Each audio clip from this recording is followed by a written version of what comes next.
دي حاجة اسمها فخفخينة. فخفخينة برضو حاجة نقربها جديدة. شوية. حاجة جديدة خالص. موجودة أو اللي اسمها لقمة الباشا، بتتعمل من جوز الهند. وحاجة يعني، وحشوتها فراولة، في حشوتها لوتس، في حشوتها شوكليت. من الحاجات اللي طعمها جميل قوي، بتاخد الفليفر اللي بره دوت في الاخر، سواء صوص فراوله او شوكولاته بيضه، بتطلع بالمنظر الجميل اللي احنا شايفينه ده، والطعم والمذاق الجامد بتاعها. طبعا البسبوسه بالمكسرات، وطبعا في البسبوسه الساده والبسبوسه المكسرات. كل الحلوانيه عندهم برضو البسبوسه الساده والبسبوسه المكسرات. بس هي برضو بتمتاز عندنا ان هي سمك خفيف خالص كده. انت بتعملها تكون رقيقه. سمك خفيف خالص، نسبة المكسرات فيها ملحوظة. بلح الشام ده بيتعمل بالبيض والدقيق بشكل معين كده، وبعدين يتصب، بيتحط بإقماع كده، يتقطع في مكنة بتعمله، يتقلي في الزيت، يطلع يتفتح، يتحط فيه الكريمة والفاكهة، ويبقى جاهز برضو للعرض بعد لما يتحط عليه العسل كده. بيتعسل الأول، يتفتح. في هنا حاجة تشيز كيك بأنواعه، في تشيز كيك فراولة او راسبيري زي ما احنا بنحط، وفي ناس بتقول عليه فراوله. دي بيبقى مختلف بقى عن الجاتوه العادي. طبعا بتبقى طبق بسكوت وجبنه ولوتس. التوبنج بتاعها بيبقى لوتس او كراميل او راسبيري زي ده كده.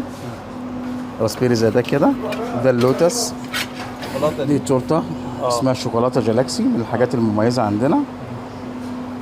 عشان بس يعني كنافه وكريمه بطعم اللوتس، وعليها اللوتس من فوق والمكسرات كده. طيب دي ايه بقى؟ ديت اسمها بقلاوه تركي. بقلاوه تركي نفس طريقه البقلاوه اللي بتتعمل بيها برضو، بتتفرد على المشابه، على الرخامه، ولها قطاعات معينه، بتتحشي مكسرات زي كده. تخش برضو تتسمن، تخش النار، تطلع تصفي السمنه وتضيف العسل، تبقى جاهزه بكام الكيلو للرص كده. التركي ب 280. ده 280 بالنسبه للحلويات. في شوكولاته ديت مانجا باللوز وتوبنج كراميل. دي اسمها مشط لوز، عباره عن بقلاوه باللوز. بقلاوه بالسمنه البلدي باللوز زي ما حضرتك شايف. بتعملوها ازاي؟ دي بتتفرد على الرخامه. تفرد البقلاوه طبقات فوق بعض، وبعدين بتجي لها قطعات تتقطع فيها، تحط فيها اللوز وتتسمن. مفيش حد بيعمله غيرنا خالص. اسمه ايه؟ اسمه كيكي. عباره عن كنافه وكريمه لباني وطبقه فادج. دي فادج ديت اللي هو الكيك الغامق خالص، والطبقه النوتيلا اللي فوق ديت، والمكسرات ديت احنا مشهورين بيها. احنا مفيش حد تاني بيعملها. الكيلو عامل 260. دي اسمها كنافه رافاييلو. كنافه رافاييلو، يعني احنا واخدينها من فكره الشوكولاته رافاييلو الايطالي. مكوناتها ايه؟ بنعمل برضو طبقه كنافه زي كده، زي اللي تحت البني الغامقه ديت. طبقه كريمه لباني، وفوق طبقه كنافه بيضه زي ما انت شايف، هي بيضه بس مستويه يعني. ومكسرات والقطع الرافاييلو اللي موجوده فوق. الرافاييلو زيها بالظبط. في حاجه بالنوتيلا. تمام. نفس الفكره برضه.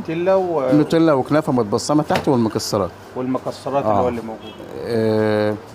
عندنا البقلاوات بقى حاجات مختلفه. في الجزء التركي اللي انت حضرتك شفته ده التركي. ده التركي، الحشو مكسرات. ده الكنافه ايه بقى؟ ده الكنافه ايه اللي هي الثانيه دي؟ دي كنافه بالمانجا، حشو مانجا. بتحط بقى مكوناتها ايه؟ طبق الكنافه برضو، طبق كريمه لباني وحشو المانجا، طبقه كنافه من فوق والمكسرات. طبعا كل ده سمنه بلدي، وبيتعسل في الاخر، وبينزل يتحط في الصواني، وبيتحط يبقى جاهز للعرض.